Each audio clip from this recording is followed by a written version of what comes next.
ಎಲ್ಲರಿಗೂ ನಮಸ್ಕಾರ. ಜೈ ಶ್ರೀರಾಮ್ ಅಂತ ಶ್ರೀರಾಮನ್ ನೆನೆಸ್ತಾ ಇವತ್ತಿನ ರಾಮಾಯಣ ಕಥೆನ ಕೇಳೋಣ. ಯುದ್ಧ ಕಾಂಡದ ಕೊನೆಯ ಅಧ್ಯಾಯ. ಸೊ ನಾಳೆ ಬರೋದು ಉತ್ತರ ಕಾಂಡ. ಅದರಲ್ಲಿ ರಾಮ ಮತ್ತೆ ಸೀತೆ ಲಕ್ಷ್ಮಣ ಎಲ್ರೂ ಅಯೋಧ್ಯೆನ ಪ್ರವೇಶ ಮಾಡ್ತಾರೆ. ಸೊ ನಿನ್ನೆ ದಿನ ನಾವು ಕೇಳಿದ್ವಿ ಸೀತೆ ಅಗ್ನಿ ಪ್ರವೇಶ ಮಾಡ್ತಾಳೆ. ನಿಜವಾದ ಸೀತೆನ ಆ ಅಗ್ನಿಯಿಂದ ಎಲ್ಲಾ ದೇವತೆ ಹಾಗೆ ದೇವರುಗಳು ರಾಮನಿಗೆ ಒಪ್ಪಿಸ್ತಾರೆ. ಸೀತೆ ಪವಿತ್ರಳು ಅಂತ ಲೋಕಕ್ಕೆಲ್ಲಾ ಸಾಬೀತ್ ಮಾಡಕ್ಕೆ ರಾಮ ಈ ರೀತಿ ಮಾಡ್ತಾನೆ. ಆಮೇಲೆ ರಾಮ ಸೀತೆನ ಹೊಗಳ್ತಾನೆ, ಅವಳ ಪಾವಿತ್ರ್ಯತೆ ಬಗ್ಗೆ ಕೊಂಡಾಡ್ತಾನೆ. ಯಾವ ರೀತಿ ಸೂರ್ಯನ ಕಿರಣಗಳು ಸೂರ್ಯನ ಬಿಟ್ಟಿರೋದಿಲ್ಲ, ಹಾಗೆ ಸೀತೆ ಮತ್ತೆ ರಾಮ ಇಲ್ದೆ ಸೀತೆ ಇಲ್ಲ, ಸೀತೆ ಇಲ್ದೆ ರಾಮ ಇಲ್ಲ ಅಂತ ಆ ರೀತಿ ಎಲ್ಲ ಸೀತೆ ಬಗ್ಗೆ ಕೊಂಡಾಡ್ತಾನೆ. ಹಾಗೆ ಅವನು ರಾಮ ಸೀತೆಯ ಬಗ್ಗೆ ಯಾವ ರೀತಿ ಹೇಳ್ತಾನೆ ಅಂದ್ರೆ, ಸೀತೆನ ಯಾವ ದುಷ್ಟರು ನೋಡಕ್ಕಾಗಲ್ಲ, ಅವಳ ಪಾವಿತ್ರ್ಯತೆಗೆ ಅಂತ ಶಕ್ತಿ ಇದೆ, ಅವಳನ್ನ ಕಾಪಾಡಕ್ಕೆ ನಾನು ಈ ಸೇತುವೆನ ದಾಟ್ಕೊಂಡು ಸೇತುವೆನ ಕಟ್ಟಿ ಹಾಗೆ ಇಷ್ಟೊಂದು ಕೋಟ್ಯಾಂತರ ಜನ ವಾನರ್ ಜೊತೆ ಬರೋ ಅವಶ್ಯಕತೆ ಇರ್ಲಿಲ್ಲ.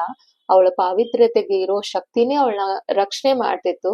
ಆದ್ರೆ ಅವಳು ಕಾರಣ ಬೇಕಿತ್ತು, ರಾವಣನ ಸಾಯಿಸಕ್ಕೆ, ಸಂಹಾರ ಮಾಡಕ್ಕೆ ಒಂದು ಕಾರಣ ಬೇಕಿತ್ತು. ಆ ಕಾರಣದಿಂದ ರಾವಣನ ಸಂಹಾರ ಆಗ್ಬೇಕು ಅಂದ್ರೆ ಲೋಕದಲ್ಲಿ ಪಾಪ ಕರ್ಮಗಳು ಎಲ್ಲಾ ಕಳಿಬೇಕಿತ್ತು, ಒಳ್ಳೆತನ ಉಳಿಬೇಕಿತ್ತು. ಆ ರೀತಿ ಸಂಹಾರ ಮಾಡಕ್ಕೆ ಒಂದು ಕಾರಣಗಳಾಗಿ ಇದೊಂದು ಸನ್ನಿವೇಶ ನಡೀತು ಅನ್ನೋದು ನಾವು ಬೇರೆ ಬೇರೆ ಪುರಾಣಗಳನ್ನ ಓದಿದಾಗ ತಿಳಿಯತ್ತೆ. ಆದ್ರೆ ವಾಲ್ಮೀಕಿ ರಾಮಾಯಣದ ಪ್ರಕಾರ ಸೀತೆ ಅಗ್ನಿ ಪ್ರವೇಶ ಮಾಡಿ ಅವಳು ಪಾತಿವ್ರತೆ ಅಂತ ಪ್ರೂವ್ ಮಾಡ್ಕೊಳ್ಳೋದು ಅಂತ ಅಲ್ಲಿ ಕತೆ ನಮ್ಗೆ ಈ ರೀತಿ ಸಿಗತ್ತೆ ವಾಲ್ಮೀಕಿ ರಾಮಾಯಣದಲ್ಲಿ. ಇದೆಲ್ಲ ಆದ್ಮೇಲೆ ರಾಮ ವಿಭೀಷಣ್ಗೆ ಲಂಕೆಗೆ ಅಧಿಪತಿ ಮಾಡಿ ಅವನಿಗೆ ಪಟ್ಟಾಭಿಷೇಕ ಮಾಡ್ತಾನೆ.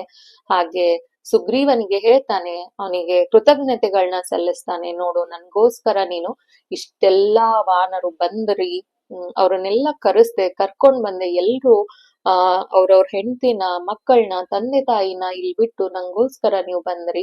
ನಿಮ್ಮಿಂದ ದೊಡ್ಡ ಉಪಕಾರ ಆಯ್ತು. ಇನ್ನೇನು ನಮ್ಮ ವನವಾಸ ಮುಗಿಯೋ ಸಮಯ ಬಂತು, ನಾವು ಅಯೋಧ್ಯೆ ಕಡೆ ಪ್ರಯಾಣ ಬೆಳೆಸ್ತೀವಿ. ನೀವೆಲ್ಲರೂ ಕಿಷ್ಕಿಂಧೆಗೆ ಹೋಗಿ ಸುಖದಿಂದ ನೀನು ರಾಜ್ಯಭಾರ ಮಾಡುವಂತ ಸುಗ್ರೀವನಿಗೆ ಹೇಳ್ತಾನೆ. ಸೊ ಈ ರೀತಿ ಹೇಳ್ಬೇಕಂದ್ರೆ ಸುಗ್ರೀವ ಆಮೇಲೆ ಮಿಕ್ಕೆಲ್ಲ ವಾನರು, ಅಂಗದ ಮತ್ತೆ ಹನುಮಂತ ಅವರೆಲ್ಲ ಕೇಳ್ತಾರೆ, ನಮ್ದೊಂದು ಆಸೆ ಇದೆ, ರಾಮ ಅಯೋಧ್ಯೆಗೆ ಮರಳಿದ ಅಂದ್ರೆ ರಾಮನಿಗೆ ಪಟ್ಟಾಭಿಷೇಕ ಆಗತ್ತೆ. ಹಾಗಾಗಿ ನಿನ್ನ ಹೆತ್ತ ತಾಯಿ ಕೌಸಲ್ಯನ ನೋಡಿ ಅವಳ ಆಶೀರ್ವಾದ ಪಡಿಬೇಕು. ಇಂಥ ಪುಣ್ಯಾತ್ಮನಿಗೆ, ಪುರುಷೋತ್ತಮಗೆ ಜನ್ಮ ಕೊಟ್ಟ ತಾಯಿನ ನೋಡ್ಬೇಕು. ನೀನು ಆ ಸಿಂಹಾಸನದ ಮೇಲೆ ಕುಂತು ರಾಜ್ಯಭಾರ ಮಾಡೋದನ್ನ ನಾವು ನೋಡ್ಬೇಕು, ಅಂದ್ರೆ ನಿನ್ನ ಅಭಿಷೇಕ ನೋಡ್ಬೇಕು, ಪಟ್ಟಾಭಿಷೇಕನ ನೋಡ್ಬೇಕು. ಹಾಗಾಗಿ ನಾವೆಲ್ರೂ ನಿನ್ ಜೊತೆ ಅಯೋಧ್ಯೆಗೆ ಬರ್ಬೋದಾ ಅಂತ ಕೇಳ್ತಾನೆ. ಇಷ್ಟೆಲ್ಲಾ ಸಹಾಯ ಮಾಡಿದ್ದಾರೆ, ಅವ್ರದೊಂದ್ ಸಣ್ಣ ಆಸೆನ ನೆರವೇರ್ಸಲ್ವಾ ರಾಮ. ಹಾಗಾಗಿ ರಾಮ ಸರಿ ಆಯ್ತು ಅಂತ ಎಲ್ಲರನ್ನು ಬರಕ್ಕೆ ಒಪ್ಪಿಗೆ ಕೊಡ್ತಾನೆ. ವಿಭೀಷಣ ಅವ್ರ ಜೊತೆ ನಾನೂ ಬರ್ತೀನಿ ಅಂತ ಹೇಳ್ತಾನೆ. ರಾಕ್ಷಸರು ಕೂಡ ಬರ್ತಾರೆ. ಸೊ ವಿಭೀಷಣ ಪುಷ್ಪಕ ವಿಮಾನ ತಯಾರ ಮಾಡು ಅಂತ ಹೇಳ್ತಾನೆ ವಿಭೀಷಣನಿಗೆ. ಆ ಪುಷ್ಪಕ ವಿಮಾನ ತಯಾರ ಆಗುತ್ತೆ. ಸೀತೆನ ಲಕ್ಷ್ಮಣನ್ನ ಕರ್ಕೊಂಡು ಪುಷ್ಪಕ ವಿಮಾನ ಏರ್ತಾನೆ. ಮಿಕ್ಕೆಲ್ಲ ವಾನರು ಪುಷ್ಪಕ ವಿಮಾನ ಏರ್ತಾರೆ. ಅಂದ್ರೆ ಅಲ್ಲಿ ಎಷ್ಟು ಕೋಟ್ಯಾಂತರ ಜನ ಇದ್ರು ಅವ್ರಷ್ಟರು ಪುಷ್ಪಕ ವಿಮಾನ ಇರ್ತಾರೆ. ಕೆಲವೊಂದಿಷ್ಟು ಜನ ವಾನರು ಹಾರ್ಕೊಂಡ್ ಬರ್ತಾರಂತೆ. ಇವಾಗ ಎಲ್ರು ಮನುಷ್ಯರ ರೂಪದಲ್ಲಿದ್ದಾರೆ ವಾನರು, ಅಂದ್ರೆ ಅಯೋಧ್ಯೆ ಕಡೆ ಹೋಗ್ತಿದ್ದಾರೆ, ವಾನರ ರೂಪದಲ್ಲಿ ಇಲ್ಲ, ಮನುಷ್ಯ ರೂಪದಲ್ಲಿದ್ದಾರಂತೆ. ಸೊ ನಮ್ಮ ಫ್ಲೈಟ್ ಎಲ್ಲ ಹೋಗ್ತೀವಿ ಅಂದ್ರೆ ಮಿನಿಮಮ್ ಇಷ್ಟು ಜನ ಅಥವಾ ಇಷ್ಟು ವೇಟ್ ಇರೋ ಲಗೇಜ್ ಅಷ್ಟೇ ಕ್ಯಾರಿ ಮಾಡ್ಬೇಕು, ಅಥವಾ ಎಕ್ಸ್ಟ್ರಾ ಚಾರ್ಜ್ ಈ ತರ ಎಲ್ಲ ಇರತ್ತೆ. ನಮ್ದು ಇವಾಗ ಎಷ್ಟೇ ಟೆಕ್ನಾಲಜಿ ಮುಂದುವರೆದ್ರು, ಅವಾಗ ವಿಭೀಷ ತಯಾರು ಮಾಡಿರೋ ಪುಷ್ಪಕ ವಿಮಾನ ಅಂದ್ರೆ ಅದು ಸಾಮಾನ್ಯದಲ್ಲ, ಬ್ರಹ್ಮ ನಿರ್ಮಿತವಾದ ಪುಷ್ಪಕ ವಿಮಾನ. ಅದ್ರಲ್ಲಿ ಎಷ್ಟು ಕೋಟ್ಯಾಂತರ ಜನ ಬೇಕಾದ್ರೂ ಹೋಗ್ಬೋದು, ಅಷ್ಟು ದೊಡ್ಡದಿತ್ತಂತೆ ಪುಷ್ಪಕ ವಿಮಾನ. ರಾಕ್ಷಸರು, ವಾನರು, ರಾಮ, ಲಕ್ಷ್ಮಣ, ಸೀತೆ ಎಲ್ಲಾ ಅಯೋಧ್ಯೆ ಕಡೆ ಹೋಗ್ತಿದ್ದಾರಂತೆ. ರಾಮ ಸೀತೆಗೆ ತೋರಿಸ್ತಿದ್ದಂತೆ, ಇಲ್ಲೇ ನೋಡು ನಾನು ರಾಮ ಸೇತುವೆನ ಕಟ್ಟಿದ್ದು, ಆಮೇಲೆ ಇದೇ ಮತಂಗ ಋಷಿಗಳ ಪರ್ವತದಲ್ಲಿ ನಿನ್ನ ಅಗಲಿಕೆಯಿಂದ ಇದ್ದಿದ್ದು ಅಂತ. ಅಂದ್ರೆ ವಾಲ್ಮೀಕಿಗಳನ್ ಈ ರೀತಿ ಎಲ್ಲ ರಾಮಾಯಣದಲ್ಲಿ ಹೇಳಿದ್ದಾರೆ, ಬರ್ದಿದ್ದಾರೆ.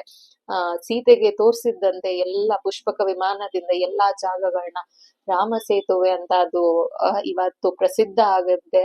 ಸೊ ರಾಮಾಯಣದಲ್ಲಿ ಎಲ್ಲಿವರೆಗೂ ಇರತ್ತೆ ರಾಮಾಯಣ ಸೂರ್ಯ ಚಂದ್ರರು ಅಲ್ಲಿವರೆಗೂ ರಾಮ ಸೇತುವೆ ಇರತ್ತೆ ಅಂತ.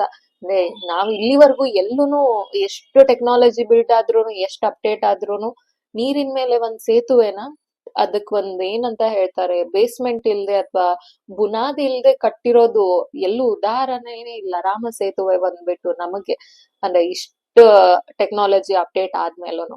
ಸೊ ಅದಕ್ಕೆ ರಾಮ ಸೀತೆಗೆ ಹೇಳ್ತಿದ್ದಾನೆ ಸೂರ್ಯ ಚಂದ್ರರು ಇರೋವರೆಗೂ ಈ ಸೇತುವೆ ಇರತ್ತೆ. ಆಮೇಲೆ ಕಿಷ್ಕಿಂದೆ ತೋರಿಸ್ತಾನಂತೆ ಸುಗ್ರೀವಂದು ನಂದು ಸ್ನೇಹ ಆಗಿದ್ದಿಲ್ಲಿ ಅಂತ. ಅದನ್ನ ಕೇಳಿದ ತಕ್ಷಣ ಸೀತೆ ಹೇಳ್ತಾಳಂತೆ ಇಲ್ಲಿ ನಾವು ಪುಷ್ಪಕ ವಿಮಾನ ನಿಲ್ಸಿ ವಾನರ ಪತ್ನಿಯರ್ನ ಅಯೋಧ್ಯೆಗೆ ಕರ್ಕೊಂಡು ಹೋಗೋಣ, ಅವರಿಗೆ ನಾನೆಲ್ಲ ಸೇವೆ ಮಾಡ್ಬೇಕು. ಯಾಕಂದ್ರೆ ಇಂಥ ಒಂದು ಸಾಹಸಕ್ಕೆ ನಿನ್ನ ಜೊತೆಯಾಗಿ ನಿಂತಿದ್ದಾರೆ ಅವರು. ಅಷ್ಟು ದೊಡ್ಡ ಸೇತುವೆನ ನಿರ್ಮಾಣ ಮಾಡಿದ್ದಾರೆ. ಎಲ್ರು ಅವ್ರ ಹೆಂಡತಿನ ಮಕ್ಕಳನ್ನ ಬಿಟ್ಟು ಬಂದಿದ್ದಾರೆ. ಇಲ್ಲಿ ಅವ್ರ ಹೆಂಡತಿಯರು ಗಂಡನ ಪ್ರಾಣ ಹೋಗತ್ತೋ ಏನ್ ಮಾಡತ್ತೋ, ಯುದ್ಧದಲ್ಲಿ ಯಾರ್ ಜೀವ ಬೇಕಾದ್ರೂ ಹೋಗ್ಬೋದು. ಸೊ ಇಂಡೈರೆಕ್ಟ್ ಆಗಿ ಅವರೂ ರಾಮನ ಸೇವೆ ಮಾಡಿದ್ದಾರೆ. ಏನು ವಾನರ ಪತ್ನಿಯರು ತಂದೆ ತಾಯಿಗಳು ಮಕ್ಕಳಿದ್ದಾರೆ, ಇಂಡೈರೆಕ್ಟ್ ಆಗಿ ಅವರು ಸೇವೆ ಮಾಡಿದ್ದಾರೆ. ಇವಾಗ ನಾವು ನಮ್ಮನೇಲಿ ಯಾರೋ ಆರ್ಮಿಗ್ ಹೋಗ್ತಾರೆ ಅಂದ್ರೆ ಏನಕ್ ಬೇಕು ಒಬ್ನೇ ಮಗ ಇದ್ಯಾ ಈ ರೀತಿ ಯೋಚನೆ ಮಾಡ್ತೀವಿ. ದೇಶ ಸೇವೆ ಮಾಡಕ್ ಹೋಗ್ತಾರೆ ಅಥವಾ ನಮ್ಮನ್ನ ರಕ್ಷಣೆ ಮಾಡಕ್ ಹೋಗ್ತಾರೆ ಅಂತ ಯೋಚನೆ ಮಾಡಲ್ಲ. ಏನಕ್ ಬೇಕು ಒಬ್ನೇ ಮಗ ಇದ್ಯಾ, ಕಳ್ಸಲ್ಲ, ಎಷ್ಟೊಂದ್ ಜನ ಕಳ್ಸಲ್ಲ. ಸೊ ಆ ರೀತಿ ಅವರು ಎಲ್ರು ನಿನ್ನ ಸೇವೆಯಲ್ಲಿ ನಿರಂತರವಾಗಿದ್ರು. ಪ್ರತ್ಯಕ್ಷವಾಗಿಯೋ ಪರೋಕ್ಷವಾಗಿಯೋ ಅವರೂ ಕಾರಣ. ಹಾಗಾಗಿ ನಾನು ಅವರಿಗೆ ಸಾಕಾಗುವಷ್ಟು ಉಪಚಾರ ಮಾಡ್ಬೇಕು, ಸಾಕಾಗುವಷ್ಟು ಉಡುಗೊರೆಗಳನ್ನ ಕೊಡ್ಬೇಕು. ನಾವು ಅವ್ರನ್ನ ಕರ್ಕೊಂಡು ಹೋಗೋಣ ಅಯೋಧ್ಯೆಗೆ, ನನ್ಗಿದೊಂದು ಅವಕಾಶ ಮಾಡ್ಕೊಡು ಅಂತ ಸೀತೆ ರಾಮನ ಹತ್ರ ಕೇಳ್ತಾಳೆ. ರಾಮ ಆದೇಶ ಮಾಡ್ತಾನಂತೆ. ರಥ ಕಿಷ್ಕಿಂದೆಗೆ ಹೋಗತ್ತೆ. ಅಲ್ಲಿ ವಾನರ ಪತ್ನಿಯರ್ನೆಲ್ಲ ಕರ್ಕೊಂಡು ಅಯೋಧ್ಯೆ ಕಡೆ ಪ್ರಯಾಣ ಬೆಳೆಸ್ತಾರೆ. ಮುಂದೆ ಭಾರದ್ವಾಜರ ಆಶ್ರಮ ಬರತ್ತೆ. ಅಲ್ಲಿ ಅಂದ್ರೆ ತುಂಬಾ ಕತ್ಲಾಗೋ ಕಾರಣ ಎಲ್ಲೆಲ್ಲಿ ಒಳ್ಳೆ ಆಶ್ರಮಗಳಿರತ್ತೆ ಅಲ್ಲೆಲ್ಲ ಇವರು ವಸತಿ ಮಾಡಿ, ಅಂದ್ರೆ ಅವತ್ತೊಂದಿನ ನೈಟ್ ಅಲ್ಲಿ ಸ್ಟೇ ಮಾಡಿ ಮತ್ತೆ ಮಾರನೇ ದಿನ ಬೆಳಿಗ್ಗೆ ಪ್ರಯಾಣ ಬೆಳೆಸೋದು. ಅಲ್ಲಿ ಭಾರದ್ವಾಜರ ಆಶ್ರಮದಲ್ಲಿ ಉಳ್ಕೋತಾರಂತೆ. ಉಳ್ಕೊಂಡಾಗ ರಾಮನಿಗೆ ಯೋಚನೆ ಬರತ್ತಂತೆ, ಲಕ್ಷ್ಮಣ ಮಾತ್ ಕೊಟ್ಟಿದ್ದಾನೆ 14 ವರ್ಷ ಆಗಿ 1 ದಿನ ತಡ ಆದ್ರೂನು ನಾನ್ ಜೀವಂತ ಇರಲ್ಲ, ಬೆಂಕಿಗೆ ಹಾರ್ತೀನಿ ಅಂತ. ಸೊ ಇವತ್ತಿಗೆ 14 ದಿನ ಮುಗಿಯತ್ತೆ, ನಾಳೆ ಬೆಳಿಗ್ಗೆ ಅಂದ್ರೆ ಅಲ್ಲಿರ್ಬೇಕು. ಅಷ್ಟರಲ್ಲಿ ಭರತ ಏನಾದ್ರು ಮಾಡ್ಕೊಂಡ್ರೆ ಕಷ್ಟ. ಹಾಗಾಗಿ ರಾಮ ಹನುಮಂತನ್ನ ಕರೆದ್ಬಿಟ್ಟು ಹೇಳ್ತಾನಂತೆ, ನಾನ್ ಬರ್ತಿದ್ದೀನಿ ಅನ್ನೋದು ಗುಹನಿಗೊಂದು ಸಂದೇಶ ಕೊಡು. ಯಾಕಂದ್ರೆ ರಾಮ ವನವಾಸ ಶುರು ಮಾಡ್ಬೇಕಂದ್ರೆ ಗಂಗಾ ತೀರದ ಆ ಕಡೆ ಗುಹನ ಇದ್ರಲ್ಲಿ 1 ದಿನ ಅಲ್ಲೇ ತಂಗಿ, ಅಲ್ಲೇ ದರ್ಬೆ ಮೇಲೆ ಮಲ್ಗಿ ಅಲ್ಲಿಂದ ಮುಂದೆ ಗಂಗಾ ತೀರನ ದಾಟ್ಕೊಂಡು ಬಂದಿದ್ದು. ಸೊ ಹಾಗಾಗಿ ಗುಹನಿಗೊಂದು ಸಂದೇಶನ ಕಳ್ಸು, ಆಮೇಲೆ ಭರತನಿಗೆ ಹೋಗಿ ಹೇಳು ನಾನ್ ಬರ್ತಿದ್ದೀನಿ ಅಂತ. ಸೊ ಹನುಮಂತ ಹಾರ್ಕೊಂಡೋಗಿ ಗುಹನಿಗೆ ಸಂದೇಶ ನೀಡ್ತಾನಂತೆ. ರಾಮ ಲಕ್ಷ್ಮಣ ಸೀತೆ ವನವಾಸ ಮುಗಿಸಿ ಬರ್ತಿದ್ದಾರೆ.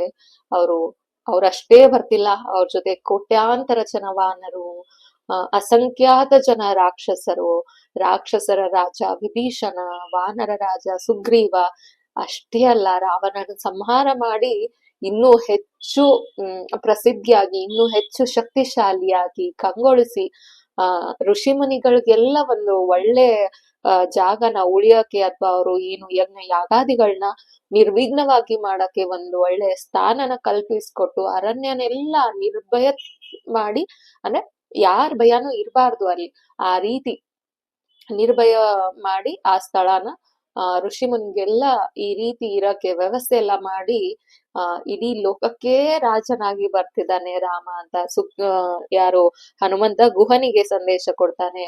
ಭರತನಿಗೆ ಸಂದೇಶ ಕೊಡ್ಬೇಕಂತ ಹನುಮಂತ ಬರ್ತಾನೆ. ಅಲ್ಲಿ ನೋಡಿದ್ರೆ ಭರತ ಎಲ್ಲಾ ಚಿತೆನ ತಯಾರ್ ಮಾಡ್ಕೊಂಡು, ಇನ್ನೇನು ಚಿತೆಗ್ ಹಾರ್ಬೇಕು ಅಂತ ಎಲ್ಲಾ ತಯಾರ್ ಮಾಡ್ಕೊಂಡು ಕಾಯ್ತಾ ಕೂತಿದಾನಂತೆ.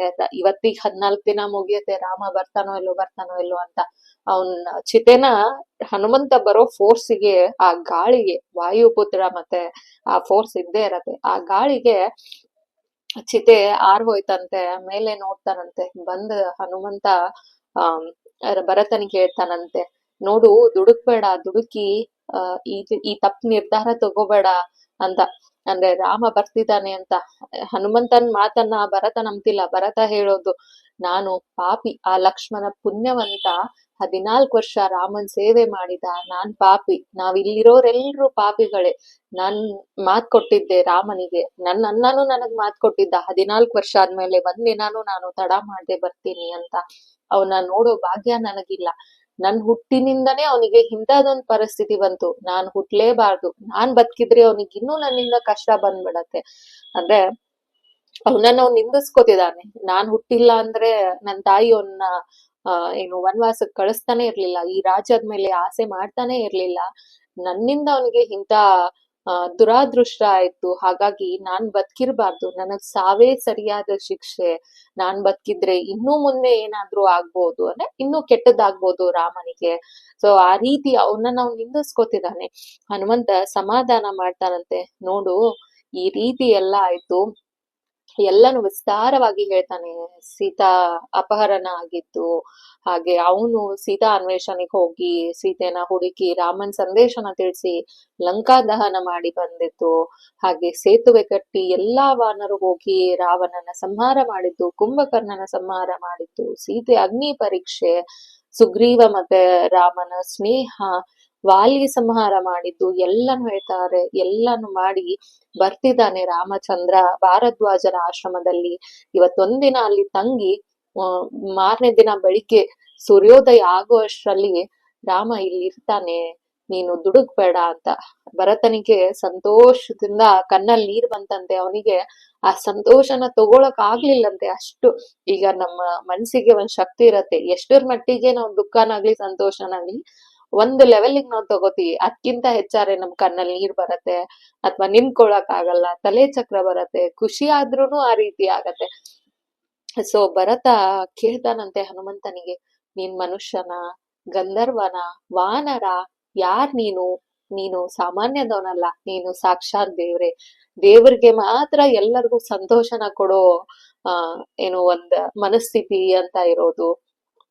ಈ ರೀತಿ ಹನುಮಂತನ ಹೊಗಳ್ತಾನಂತೆ. ನಿನಗ್ ಏನ್ ಕೊಡ್ಲಿ, ನೀನ್ ಇಂತ ಸಂತೋಷದ ವಿಷಯನ ಹೇಳಿದ್ಯಾ, ರಾಮನ್ ಸೇವೆ ಮಾಡೋ ಅವಕಾಶ ಸಿಕ್ಕಿದೆ ನಿನಗ್ ಕಾಡಲ್ಲಿದ್ರುನು, ಆ ರಾಮನ್ ಸೇವೆಯಲ್ಲಿ ನಿರಂತರವಾಗಿದ್ದೆ. ನನ್ ಸೀತಾ ಅತ್ತಿಗೆಗೆ ಅಂದ್ರೆ ನನ್ ತಾಯಿ ಆಗ್ಬೇಕು, ನನ್ ತಾಯಿಗೆ ನಿನ್ ಸಂತೋಷದ ವಿಷಯನ ಹೋಗ್ ತಲುಪಿಸಿದ್ಯಾ.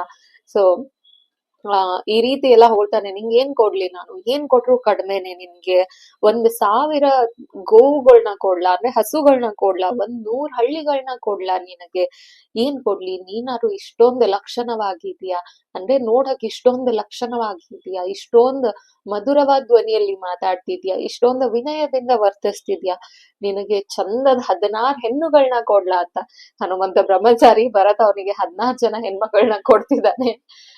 ಅಂದ್ರೆ ಸಾಮಾನ್ಯವಾಗಿರೋ ಹೆಣ್ಮಕ್ಳಲ್ಲ, ಅಲ್ಲಿ ಅಯೋಧ್ಯದಲ್ಲಿ ಸಾಮಾನ್ಯವಾಗಿರೋ ಹೆಣ್ಮಕ್ಳಲ್ಲ, ಗಂಧರ್ವರ ತರ ಇರ್ತಾರಲ್ಲ, ದೇವ ಕನ್ಯರ ತರ ಇರ್ತಾರಲ್ಲ, ಯಾವಾಗ್ಲೂ ಅಲಂಕಾರ ಮಾಡ್ಕೊಂಡು ಲಕ್ಷಣವಾಗಿ ಸುಂದರವಾಗಿರ್ತಾರಲ್ಲ, ಅಂತ 16 ಹೆಣ್ಮಕ್ಳನ್ನ ಕೊಡ್ಲಾ ಅಂತ. ಅದಕ್ಕೆ ಹನುಮಂತ, ನನ್ಗಿದ್ ಯಾವ್ದು ಬೇಡ, ರಾಮ ನಿನಗೆ ಈ ಸಂದೇಶನ ಹೇಳಿ ಕಳ್ಸಿದ್ದ, ಆ ಸಂದೇಶನ ತಲುಪಿಸಿದೀನಿ, ನಿಮ್ ಸಂತೋಷ ನೋಡಿಯೇ ನನ್ಗೆ ಅದೇ ನನಗ್ ಉಡುಗೊರೆ ಅಂತ ಹನುಮಂತ ಹೇಳ್ತಾನಂತೆ. ಕೂಡ್ಲೆ ಭರತ ಇಡೀ ಅಯೋಧ್ಯೆಗೆ ಆದೇಶ ಹೊರಡಿಸ್ತಾನಂತೆ. ಎಲ್ಲಾ ಕಡೆ ಅಲಂಕಾರ ಆಗ್ಲಿ, ಎಲ್ಲಾ ಕಡೆ ಏನು ವಾದ್ಯಗಳು ಮಾಡೋಗ್ಲಿ, ಅಯೋಧ್ಯೆ ರಾಜ್ಯ ಎಲ್ಲ ಅಲಂಕಾರ ಆಗ್ಲಿ, ರಾಮನಿಗೆ ಪಟ್ಟಾಭಿಷೇಕ ತಯಾರಾಗ್ಲಿ, ರಾಮನ ವಸ್ತ್ರಾಭರಣಗಳನ್ನ ತಯಾರ ಮಾಡಿ, ಸೀತಾದೇವಿಗೆ ವಸ್ತ್ರಾಭರಣಗಳನ್ನ ತಯಾರ ಮಾಡಿ, ಲಕ್ಷ್ಮಣನಿಗೆ ಎಲ್ಲಾನು ತಯಾರ ಮಾಡ್ಲಿ. ಶತ್ರುಘ್ನೆ ಬರ್ತಾನಂತೆ ಭರತನ ಹುಡುಕೊಂಡು. ಯಾಕಂದ್ರೆ ಭರತ ಅವನು ಜಟಾಧಾರಿಯಾಗಿ ಊರಿಂದ ಹೊರಗಡೆ, ರಾಮ 14 ವರ್ಷ ಯಾವ ರೀತಿ ವನವಾಸ ಅನುಭವಿಸಿದ, ಇಲ್ಲಿ ಭರತನು ಊರಿಂದ ಹೊರಗಡೆ ಇದ್ದು ಯಾವುದೇ ರಾಜ್ಯದ ಸುಖ ಭೋಗಗಳನ್ನ ಅನುಭವಿಸ್ದೆ, ರಾಮನಿಗೆ ನನ್ನಿಂದ ಆ ರೀತಿ ಆಯ್ತು ಅಂತ ಪಶ್ಚಾತ್ತಾಪ ಪಡ್ತಾ ಅಲ್ಲಿಂದನೇ ರಾಜ್ಯಭಾರ ಮಾಡ್ತಿದ್ದ, ಅಂದ್ರೆ ರಾಜ್ಯನ ನೋಡ್ಕೋತಿದ್ದ. ಶತ್ರುಘ್ನ ಬರ್ತಾನಂತೆ, ಶತ್ರುಘ್ನಂಗೆ ಹೇಳ್ತಾನಂತೆ ಎಲ್ಲಾ ರೀತಿ ವ್ಯವಸ್ಥೆ ಆಗ್ಲಿ ಅಂತ. ಸೊ ಇದೆಲ್ಲ ಆಗ್ತಿರ್ಬೇಕಂದ್ರೆ ಇನ್ನೂ ರಾಮ ಬರ್ತಿಲ್ಲ. ಒಂದೊಂದು ಕ್ಷಣನು ಭರತನಿಗೆ ಹೆಂಗ್ ಆಗ್ತಿದೆ ಅಂದ್ರೆ, ಈಗ ಬರ್ತಾನೆ ರಾಮ, ಆಗ್ ಬರ್ತಾನೆ. ಯಾವ ರೀತಿ ನಾವು ಚಿಕ್ಕ ಮಕ್ಳು ಇರುವಾಗ ಅಮ್ಮಂದಿರೆಲ್ಲರೂ ಊರಿಗೆ ಹೋದ್ರೆ ಆಚೆ ಕಡೆನೆ ನಮ್ ಕಣ್ಣಿರತ್ತೆ, ಇವಾಗ್ ಬಂದ್ರ ಅಮ್ಮ, ಅವಾಗ್ ಬಂದ್ರ, ಈ ಕಡೆಯಿಂದ ಬಂದ್ರ, ಆ ಕಡೆಯಿಂದ ಬಂದ್ರ ಅಂತ. ಸೊ ಆ ರೀತಿ ಆಗಿದೆ ಭರತನ ಪರಿಸ್ಥಿತಿ. ಒದ್ದಾಡ್ತಿದ್ದಾನಂತೆ ಭರತ, ಇವಾಗ ಬರ್ತಾನ ರಾಮಚಂದ್ರ, ಅವಾಗ ಬರ್ತಾನ ರಾಮಚಂದ್ರ ಅಂತ. ಸೊ ಮತ್ತೆ ಹನುಮಂತನ ಮೇಲೆ ಸಂಶಯ ಪಡ್ತಾನಂತೆ, ನೀನು ವಾನರ ಜಾತಿಯವನು, ನಿಂದು ಚಂಚಲ ಮನಸ್ಸು, ನಿನ್ನ ನಂಬಕ್ ಆಗಲ್ಲ, ನೀನ್ ಸುಳ್ಳು ಸಂದೇಶ ಹೇಳಿರ್ಬೋದು, ನಂಗೆ ನಿಜ ಹೇಳು ಕಪಿ, ಯಾರ್ ನೀನು ಅಂತ. ಅದಕ್ಕೆ ಹನುಮಂತ ಹೇಳ್ತಾರಂತೆ, ಇಡೀ ಪ್ರಕೃತಿಗೆ ರಾಮಚಂದ್ರ ಬರೋದ್ ಗೊತ್ತಾಗ್ತಿದೆ, ನಿನಗ್ ಯಾಕಯ್ಯ ಗೊತ್ತಾಗ್ತಿಲ್ಲ? ಸಂತೋಷದಲ್ಲೋ ದುಃಖದಲ್ಲೋ ಗೊಂದಲದಲ್ಲೋ ನಿನ್ ಮನಸ್ಸು, ನಿನ್ನ ಕಣ್ಣುಗಳು ನಿನಗೆ ಏನು ಮಂಜಾಕಿ ಅನಿಸ್ತಿದೆ. ನೋಡು ಪ್ರಕೃತಿನ, ಅಂದ್ರೆ ಚೈತ್ರ ಮಾಸ ಇರೋದ್ರಿಂದ ಎಲ್ಲಾ ಗಿಡ ಮರ ಎಲ್ಲವೂ ಹೂ ಬಿಡತ್ತೆ ಅಲ್ಲ, ಸೊ ಹಚ್ಚ ಹಸಿರಾಗಿರತ್ತೆ. ನೋಡು ವಾಯು ಎಷ್ಟು ತಂಪಾಗಿ, ಅಂದ್ರೆ ಗಾಳಿ ಎಷ್ಟು ತಂಪಾಗಿ ಹಿತವಾಗಿ ಬೀಸ್ತಿದೆ. ನೋಡು ನದಿಗಳು ಎಷ್ಟು ಚೆನ್ನಾಗಿ ಸುಮಧುರವಾಗಿ ಹರಿತಿದೆ, ಪಕ್ಷಿಗಳೆಲ್ಲ ಹಾಡ್ತಿದೆ, ನವಿಲ್ಗಳೆಲ್ಲ ಕುಣಿತಿದೆ, ಗಿಡ ಮರ ಎಲ್ಲ ಎಷ್ಟು ಸಂಪಾಗಿ ಹಚ್ಚ ಹಸಿರಾಗಿ ಹೂ ಬಳ್ಳಿಗಳೆಲ್ಲ ಚಿಗುರ್ತಿದೆ. ಇಡೀ ಪ್ರಕೃತಿಗೆ ಗೊತ್ತಾಗ್ತಿದೆ, ನಿಂಗೆ ಯಾಕಯ್ಯ ಗೊತ್ತಾಗ್ತಿಲ್ಲ? ಕೇಳಿಸ್ತಿಲ್ವಾ ನಿಂಗೆ? ವಾನರು ಕೂಗೋದು, ರಾಮನಿಗೆ ಜೈಕಾರ ಹಾಕೋದು ನಿನಗ್ ಕೇಳಿಸ್ತಿಲ್ವಾ? ಇವಾಗ ಗೋಮತಿ ಅನ್ನೋ ನದಿ ದಾಟ್ತಿದ್ದಾರೆ, ಪುಷ್ಪಕ ವಿಮಾನದಲ್ಲಿ ಬರ್ತಿದ್ದಾರೆ, ಅವರೆಲ್ಲ ಕೂಗೋದು ನಿನಗ್ ಕೇಳಿಸ್ತಿಲ್ವಾ ಅಂತ. ಅವಾಗ ದೂರಿಂದ ಭರತನಿಗೆ ಪುಷ್ಪಕ ವಿಮಾನ ಕಾಣಿಸ್ತಂತೆ, ರಾಮ ಕಾಣಿಸಿಲ್ಲ, ಪುಷ್ಪಕ ವಿಮಾನ ಮಾತ್ರ ಕಾಣಿಸಿದೆ. ಅದನ್ನ ನೋಡಿದ ತಕ್ಷಣ ಭರತ ಅಲ್ಲಿಂದನೇ ಸಾಷ್ಟಾಂಗ ನಮಸ್ಕಾರ ಹಾಕಿದಂತೆ. ಸೊ ಭರತನ ಭಕ್ತಿ ರಾಮಚಂದ್ರನ ಮೇಲೆ ಎಷ್ಟಿತ್ತು ಅಂತ ನಾವ್ ಇದ್ರಲ್ಲೇ ಅರ್ಥ ಮಾಡ್ಕೋಬಹುದು. ನಾವೆಲ್ಲೋ ದೇವಸ್ಥಾನಕ್ ಹೋದ್ರು, ಇಲ್ಲ ಜಾತ್ರೆ ಎಲ್ಲೋ ಹೋದ್ರೆ ರಥ ಎಳಿತಿರ್ತಾರೆ, ರಥ ಬರ್ತಿರತ್ತೆ, ಅಯ್ಯೋ ಮುಂದ್ ಬಂದ್ಮೇಲೆ ನಮಸ್ಕಾರ ಮಾಡೋಣ, ಮುಂದ್ ಬಂದ್ಮೇಲೆ ನೋಡೋಣ, ಇನ್ನು ಅಷ್ಟ್ ದೂರ ಇದೆ. ಸೊ ನಮ್ ಮನಸ್ಥಿತಿ ಈ ರೀತಿ, ಭರತನ್ ಮನಸ್ಥಿತಿ ಇನ್ನು ರಾಮನು ಕಂಡಿಲ್ಲ, ಅವನ್ ಬರೋ ಪುಷ್ಪಕ ವಿಮಾನ ಎಷ್ಟೋ ದೂರದಿಂದ ಕಾಣ್ತಿದೆ, ಆಗ್ಲೇ ಇವನಿಲ್ಲಿ ಸಾಷ್ಟಾಂಗ ನಮಸ್ಕಾರ ಹಾಕ್ತಿದ್ದಾನೆ ಪುಷ್ಪಕ ವಿಮಾನಕ್ಕೆ, ಅದ್ರಲ್ಲಿ ನನ್ನ ರಾಮ ಬರ್ತಿದ್ದಾನೆ ಅಂತ. ಸೊ ಬಂದು ರಾಮಚಂದ್ರ ಪುಷ್ಪಕ ವಿಮಾನದಿಂದ ಸೀತೆ ಲಕ್ಷ್ಮಣರ ಜೊತೆ ಎಲ್ಲಾ ವಾನರು ಮನುಷ್ಯ ರೂಪದಲ್ಲಿದ್ದಾರೆ. ವಾನರು ಮತ್ತೆ ವಾನರಿಯರು, ಅಂದ್ರೆ ವಾನರ ಪತ್ನಿಯರು, ಮಕ್ಕಳು, ತಂದೆ ತಾಯಿಗಳು ಎಲ್ರು ಮನುಷ್ಯ ರೂಪದಲ್ಲಿದ್ದಾರೆ. ಹೋಗುವಾಗ 3 ಜನ ಹೋಗಿದ್ದು, ಬರ್ಬೇಕಂದ್ರೆ ಕೋಟ್ಯಾಂತರ ಜನ ಜೊತೆ ಬಂದಿದ್ದು. ಸೊ ಒಳ್ಳೆ ಜನ ಎಲ್ಲಿದ್ರೂ ಜನಗಳನ್ನ ಸಂಪಾದನೆ ಮಾಡ್ತಾರೆ. ಸೊ ಹಾಗಾಗಿ ಮನುಷ್ಯನಿಗೆ ಒಳ್ಳೆ ಗುಣ ಇರ್ಬೇಕು ಮುಖ್ಯವಾಗಿ ಅಂತ ಹಿರಿಯರು ಹೇಳೋದು ಇದಕ್ಕೆ. ಸೊ ಬಂದ್ ಇಳಿತಾರಂತೆ. ರಾಮನ್ ನೋಡಿದ ತಕ್ಷಣ ಭರತ ಹೋಗಿ ರಾಮನ್ನ ಅಪ್ಕೋತಾನಂತೆ. ರಾಮ ಅಂತೂ ಚಿಕ್ಕ ಮಕ್ಕಳನ್ನ ಹೇಗ್ ಸಮಾಧಾನ ಪಡಿಸ್ತಾರೆ ತಲೆ ಸೌರಿ, ಆ ರೀತಿ ಭರತನ್ಗೆ ತಲೆ ಸೌರಿ ಸಮಾಧಾನ ಪಡಿಸ್ತಿದ್ದಂತೆ. ಈಗ್ಲಾರು ನಾನ್ ಬಂದೆ, ನೀನ್ ಯಾಕೆ ಅಳ್ತಿದ್ಯಾ ಅಂತ ಅವ್ನ್ ಸಂತೋಷ ಕಳ್ತಿದ್ದಾನೆ ಭರತ. ಲಕ್ಷ್ಮಣನ್ನ ಅಪ್ಕೋತಾನಂತೆ, ಸೀತಾದೇವಿಗೆ ಪ್ರಣಾಮಗಳನ್ನ ಸಲ್ಲಿಸ್ತಾನಂತೆ, ಲಕ್ಷ್ಮಣನ್ಗೆ ಹೇಳ್ತಾನಂತೆ, ನೀನೇ ಪುಣ್ಯವಂತ. ಸೊ ಅಂದ್ರೆ 14 ವರ್ಷ ರಾಮನ್ ಸೇವೆ ಮಾಡೋ ಅವಕಾಶ ಸಿಕ್ತು ನಿನಗೆ ಅಂತ. ಅದಕ್ಕೆ ಲಕ್ಷ್ಮಣ ಭರತನಿಗೆ ಹೇಳ್ತಾನಂತೆ, ನೀನು ಪುಣ್ಯವಂತ, 14 ವರ್ಷ ಇಷ್ಟೆಲ್ಲ ರಾಜಭೋಗಗಳನ್ನ ಅನುಭವಿಸೋ ಅವಕಾಶ ಇದ್ರು ನೀನು ನಮ್ ತರ ಜಟಾಧಾರಿಯಾಗಿ ಊರಿಂದ ಆಚೆ ಇದ್ಕೊಂಡು, ಅಂದ್ರೆ ಊಟ ಎಲ್ಲ ಬಿಟ್ಟು ಗೆಡ್ಡೆ ಗೆಣಸುಗಳನ್ನೆಲ್ಲ ತಿನ್ಕೊಂಡು ನಾವ್ ಹೇಗ್ ಬದುಕ್ತಿದೀವಿ ನೀನು ಹಾಗೆ ಬದುಕ್ತಿದೀಯಾ ಅಂತ. ಹೋಗಿ ಸುಗ್ರೀವನ್ನ ಅಪ್ಕೋತಾನಂತೆ, ಸುಗ್ರೀವನಿಗೆ ನಮಸ್ಕಾರ ಮಾಡ್ತಾನಂತೆ. ಇಲ್ಲಿವರೆಗೂ ನಾವ್ 4 ಜನ ಅಣ್ಣ ತಮ್ಮಂದಿರಿದ್ದಿತ್ತು, ನೀನೊಬ್ಬ 5ನೇ ದಾವ ಆಗಿದ್ಯಾ, ನನ್ಗೆ ಇಷ್ಟೊಂದು ಉಪಕಾರ ಮಾಡಿದ್ಯಾ, ಸೀತೆನ ಹುಡ್ಕಕ್ಕೆ, ಅಂದ್ರೆ ನನ್ನ ಅತ್ತಿಗೆನ ಹುಡ್ಕಕ್ಕೆ ನೀನ್ ಇಷ್ಟೊಂದು ಸಹಾಯನ ಮಾಡಿದ್ಯಾ, ನಿನ್ನ ಋಣನ ಹೇಗ್ ತೀರ್ಸೋದು, ಏನ್ ಕೊಟ್ಟು ತೀರ್ಸೋದು, ನಿನ್ನ ಉಪಕಾರಕ್ಕೆ ನಾವೇನು ಪ್ರತಿ ಉಪಕಾರ ಮಾಡೋದು, ನೀನು ನಮ್ಮಲ್ಲಿ ಒಬ್ಬ ಆಗಿದ್ಯಾ ಅಂತ. ಸೊ ಈ ರೀತಿ ಎಲ್ಲರನ್ನೂ ವಾನರ್ಗೆಲ್ಲ ಪ್ರಣಾಮಗಳನ್ನ ಸಲ್ಲಿಸ್ತಾನಂತೆ, ಎಲ್ಲರಿಗೂ ಕೃತಜ್ಞತೆಗಳನ್ನ ಸಲ್ಲಿಸ್ತಾನಂತೆ. ಅಂದ್ರೆ ನೀವು ಸೀತಾನ್ವೇಷನ್ಗೆ ಎಲ್ರು ಸಹಾಯ ಮಾಡಿದ್ದೀರಾ ಅಂತ. ಈಗ ರಾಮ ಎಲ್ಲ ಬರೋವರೆಗೂ ಹನುಮಂತನ್ಗೇನ್ ಕೆಲ್ಸ, ಎಲ್ಲ ಕತೆ ಹೇಳಿದ್ದಾನೆ ಭರತನಿಗೆ, ಈ ರೀತಿ ಆಯ್ತು ಆ ರೀತಿ ಆಯ್ತು, ಸೇತುವೆ ನಿರ್ಮಾಣ ಮಾಡಿದ್ವಿ, ರಾವಣನ ಸಂಹಾರ ಮಾಡಿದ್ವಿ, ಕುಂಭಕರ್ಣನ ಸಂಹಾರ ಮಾಡಿದ್ವಿ, ಎಲ್ಲ ಕತೆನೂ ಹೇಳಿದಾನೆ ಹನುಮಂತ ಭರತನಿಗೆ. ಇದೆಲ್ಲ ಆಗ್ಬೇಕಂದ್ರೆ ಕೌಸಲ್ಯ, ಸುಮಿತ್ರೆ, ಕೈಕಿ ಎಲ್ರು ಬರ್ತಾರೆ. ರಾಮಚಂದ್ರ ಅವ್ರು ಎಲ್ಲರಿಗೂ ನಮಸ್ಕಾರ ಮಾಡಿ ಅವ್ರನ್ನೆಲ್ಲ ಅಪ್ಕೊಂಡು, ಎಲ್ಲರೂ ಚಿಕ್ಕ ಮಗುವಿಂದ ಹಿಡಿದು ವಯಸ್ಸಾದವ್ರವರ್ಗುನು ಅಯೋಧ್ಯೆಯಲ್ಲಿ ರಾಮಚಂದ್ರ ಬರಕ್ಕೆ ಕಾಯ್ತಿದ್ರಂತೆ ಎಲ್ರು. ಇದಕ್ಕೆ ಹೇಳೋದು ಸ್ಥಿರವಾದ ಭಕ್ತಿ ಅಂತ ಹೇಳ್ತಾರಲ್ಲ. ಸೊ 14 ವರ್ಷ ಆದ್ರೆ ನಾವು ಒಂದ್ 4 ತಿಂಗಳಾದ್ರೇನೆ ಒಬ್ಬ ಮನುಷ್ಯನ ಮರೆತ್ ಬಿಡ್ತೀವಿ ನಾವು. ಸೊ 14 ವರ್ಷ ಆದ್ರೂನು ಅವ್ರು ಯಾರು ರಾಮನ್ ಮೇಲಿರೋ ಭಕ್ತಿ ಪ್ರೀತಿ ಗೌರವ ಯಾವುದನ್ನು ಮರ್ತಿರ್ಲಿಲ್ಲಂತೆ. ಯಾವ ರೀತಿ ಅಯೋಧ್ಯೆ ಜನರ ಮನಸ್ಥಿತಿ ಸ್ಥಿರವಾಗಿತ್ತಂದ್ರೆ ರಾಮ ಬರ್ತಾನೆ ಅಂದ್ರೆ ಎಲ್ರೂ ಅಲಂಕಾರ ಮಾಡ್ಕೊಂಡಿದ್ರಂತೆ, ಅವ್ರ ಮನೆಗಳಿಗೆಲ್ಲ ಅಲಂಕಾರ ಮಾಡಿದ್ರಂತೆ. ಕುದುರೆ, ಆನೆ, ರಥ ಎಲ್ಲಕ್ಕೂ ಅಲಂಕಾರ, ಎಲ್ಲಾ ಗುಡಿಗಳಲ್ಲೂ ಎಲ್ಲಾ ಮೂಲೆಗಳಲ್ಲೂ ಹಾದಿ ಬೀದಿಗಳಲ್ಲೂ ಏನು ಮಂಗಳವಾದ್ಯಗಳು ಕೇಳಿಸ್ತಿತ್ತಂತೆ. ಆ ರೀತಿ 14 ವರ್ಷ ರಾಮನ್ ಮೇಲೆ ಅಷ್ಟೇ ಪ್ರೀತಿ ಇತ್ತಂತೆ. ಎಲ್ಲರೂ ವಾನರಿಗೆ ನೀವೇ ಧನ್ಯರು ನೀವೇ ಧನ್ಯರು ಅಂತ, ಅಂದ್ರೆ ನಿಮ್ಗೆ ರಾಮನ ಸೇವೆ ಮಾಡೋ ಅವಕಾಶ ಸಿಕ್ತು ಅಂದ ನೀವೇ ಧನ್ಯರು ಅಂತ ಹೇಳ್ತಿದ್ರಂತೆ. ರಾಮನಿಗೆ ಜೈಕಾರ ಹಾಕ್ತಿದ್ರಂತೆ. ಆ ಕೂಗು, ಅವರು ರಾಮನಿಗೆ ಜೈಕಾರ ಹಾಕೋ ಕೂಗು ಈಗ ಅಯೋಧ್ಯೆಯಲ್ಲಿರೋ ಜನರು ಮಾತ್ರ ಅಲ್ಲ, ಇಲ್ಲಿ ಕೋಟ್ಯಾಂತರ ಜನ ವಾನರು ಕೂಗ್ತಿದ್ದಾರೆ ರಾಮನಿಗೆ ಜೈವಾಗ್ಲಿ ರಾಮನಿಗೆ ಜೈವಾಗ್ಲಿ ಅಂತ. ಆ ಕೂಗು ಆಕಾಶ ಸ್ವರ್ಗ ಲೋಕದವರೆಗೂ ಕೇಳಿಸ್ತಿತ್ತಂತೆ. ಅಂದ್ರೆ ಅಲ್ಲಿಂದ ಋಷಿ ಮುನಿಗಳು ದೇವರು ಎಲ್ಲಾ ನೋಡ್ತಿದ್ರಂತೆ ರಾಮನಿಗೆ ಜೈಕಾರ ಹಾಕೋದನ್ನ, ಅಲ್ಲಿವರೆಗೂ ಕೇಳಿಸೋಷ್ಟು ಜೋರಾಗಿ ಕೂಗ್ತಿರಂತೆ. ಬರೀ ವಾನರ ಅಷ್ಟೇ ಅಲ್ಲ, ಬರೀ ಅಯೋಧ್ಯೆ ಜನರು ಅಷ್ಟೇ ಅಲ್ಲ, ಎಲ್ರು ಸೇರಿದ್ದಾರೆ ಇವಾಗ. ರಾಕ್ಷಸರು, ವಾನರು, ಅಯೋಧ್ಯೆ ಜನರು ಎಲ್ಲರೂ ಕೂಗ್ತಿದ್ದಾರೆ. ಸೊ ಇದೆಲ್ಲ ಆಗತ್ತೆ. ರಾಮ ಅರಮನೆಗೆ ಪ್ರವೇಶ ಮಾಡ್ತಾನೆ, ಮಂಗಳಕರವಾದ ಸ್ನಾನ ಮಾಡ್ತಾರೆ. ಯಾರ ಸ್ನಾನ ಮಾಡಿಸ್ತಾರಂದ್ರೆ ಭರತ, ಲಕ್ಷ್ಮಣ, ಶತ್ರುಘ್ನ, ಸುಗ್ರೀವ, ಹನುಮಂತ ರಾಮನಿಗೆ ಮಂಗಳಕರವಾದ ಸ್ನಾನ ಮಾಡಿಸ್ತಾರಂತೆ. ಜಟೆ ತೆಗಿತಾನಂತೆ. ಯಾವಾಗ ಗುಹನ ಒಂದ್ ರಾಜ್ಯದಿಂದ ಗಂಗೆನ ದಾಟಿ ಹೋಗ್ಬೇಕಂದ್ರೆ ಜಟಾಧಾರಿ ಆಗಿದ್ದ ರಾಮ 14 ವರ್ಷ ಆದ್ಮೇಲೆ ಜಟೆನ ತೆಗಿತಿದ್ದಾನೆ. ಪೀತಾಂಬರ ಉಟ್ಟು ತಯಾರಾಗಿದ್ದಾನಂತೆ. ಪೀತಾಂಬರನ ಉಟ್ರೆ ಅದೊಂದು ಲಕ್ಷಣನೇ ಬೇರೆ ಬಂದ್ಬಿಡತ್ತೆ, ಅದೊಂದು ಕಳೆನೇ ಬೇರೆ ಬಂದ್ಬಿಡತ್ತೆ ಮನುಷ್ಯರಿಗೆ. ಸೊ ರಾಮ ಮಂಗಳಕರವಾದ ಸ್ನಾನ ಮಾಡಿ ತಯಾರಾಗಿದ್ದಾನೆ. ಭರತ ಎಲ್ಲಾನು ಆದೇಶ ಮಾಡ್ತಾನಂತೆ. ಶತ್ರುಘ್ನ ಸುಮಂತನಿಗೆ ಆದೇಶ ಮಾಡ್ತಾನಂತೆ, ರಥ ತಯಾರ ಮಾಡು, ಕುದುರೆಗಳನ್ನ ತಯಾರ ಮಾಡು ಅಂತ.